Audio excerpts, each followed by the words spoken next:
तम समस्त को मु स्वागत कर मो यूट्यूब चैनल द +2 सेकेंड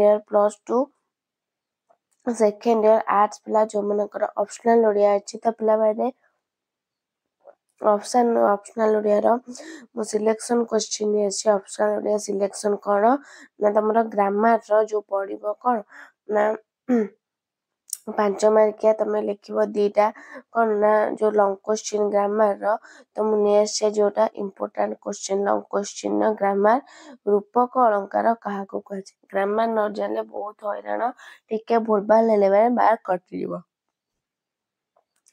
तो रूपक अलंकार गोटे कोन ना सिलेक्शन क्वेश्चन रूपक अलंकार कहा को कहै जे उदाहरण सह प्रतिपादन कर कोन रूपक अलंकार आमे ताको आलोचना करिबा।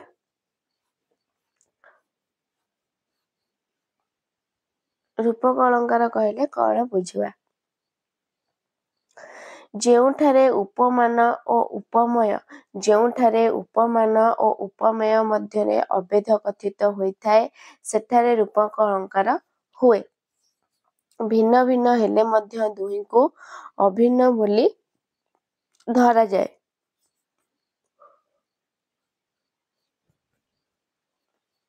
एथिरे उपमेय ठारे उपमानर आरोप करा जाए।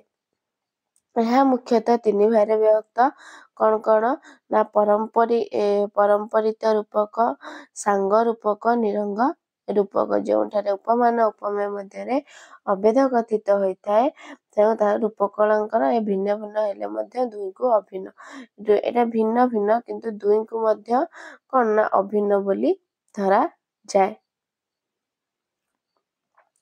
रूपक अलंकार तीन प्रकार तो देखिए परंपरित रूपक अलंकार तो व्याकरण रे एग्जांपल बहुत गुरुत्वपूर्ण उदाहरण देले तन मार्क मिलिबन बुझियला जेउठारे गोटे वस्तुर आरोप निमित्त अन्य एक वस्तुर आरोप माने परंपरा माने गोटे वस्तु थिबो जे गोटे वस्तु सहित तार आउटा वस्तु आवश्यक पड़िबो ताको आमे परंपरित रूपक अलंकार कहबा तथा आशा पारिजात फुटिबो रुद नंदन बने ज्ञान भक्ति कर्म सौरभ व्यापी जीव भुवने।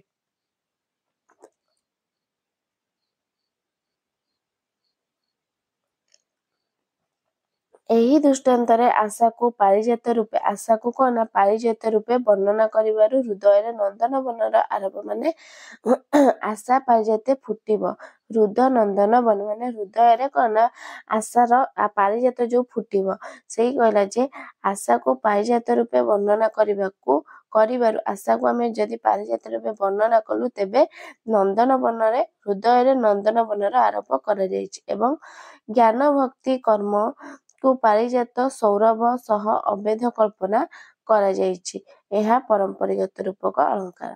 तापरे सांग रूपक अलंकार कौन पहला माने ना जेउठारे उपमेयर विभिन्न अंगरे उपमानर विभिन्न अंग आरोपित हुए सेठारे सांग रूपक अलंकार होइथाए। कौन उदाहरण ना कविता बनिता कविता पिता कहिबा लोक तार उपमाता कले ताकू भोग रसिक नेता केते हे अबा रहई योग्यता कुमति गुआर केवल बई मात्र भाई तार बुझियला तो कौन ना सांग रूपक जेठारे उपमेयर विभिन्न अंगरे उपमेयर विभिन्नता अंगरे उपमानर विभिन्न अंग आरोपित सांग बा दी जण सांग उपमेयर जहा थिबो तो उपमानर विभिन्न अंग सेथिरे आरोपित हेतिबो बुझियला सेटा हला सांग रूपक। तो हला ना ही दृष्टांत रे कविता रे बनितार आरोप कविता रे कोन एही कविता रे बनितार आरोप करा जायछि।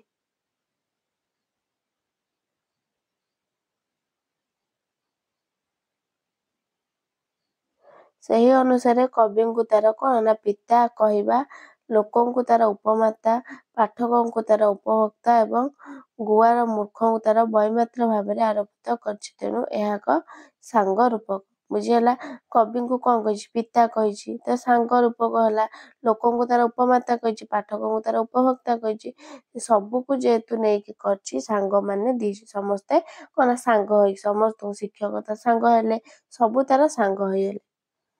नेक्स्ट ନିରଙ୍ଗ ରୂପକ ଅଳଙ୍କାର କ'ଣ? ନା ଯେଉଁଠାରେ ଗୋଟିଏ ଉପମୟରେ ଗୋଟିଏ ଉପମାନର ଆରୋପ ହୋଇଥାଏ ସେଠାରେ ନିରଙ୍ଗ ରୂପକ ଅଳଙ୍କାର ହୁଏ। ଉଦାହରଣ ଭବତଳେ ବିଭୁଦୟା ମୂର୍ତ୍ତିମତୀ ଧଉଳି ଦର୍ପଣ ଦୟା ସ୍ରୋତସ୍ୱତୀ। ମାନେ ଏହି ଦୃଷ୍ଟାନ୍ତରେ ଦୟା ନଦୀର ବିଭୁଦୟାର ଅଭେଦ ପରିକଳ୍ପିତ ହୋଇଥିବାରୁ ନିରଙ୍ଗ ରୂପକ ଅଳଙ୍କାର ହୋଇଛି। ତ ପିଲାମାନେ ତମମାନଙ୍କର କ'ଣ ଥିଲା ରୂପକ ଅଳଙ୍କାର ବହୁତ ଗୁରୁତ୍ୱପୂର୍ଣ୍ଣ। ନିଶ୍ଚିନ୍ତ କହି ହଉନି ଏଥିରେ 100% ଆସିପାରେ। ବୁଝିହେଲା? ତ ଭିଡ଼ିଓଟି ଭଲ ଲାଗିଥିଲେ ଲାଇକ୍ ସେୟାର ସବସ୍କ୍ରାଇବ କରିଦେବ। ରହୁଛି ଧନ୍ୟବାଦ। ଜୟ ଜଗନ୍ନାଥ।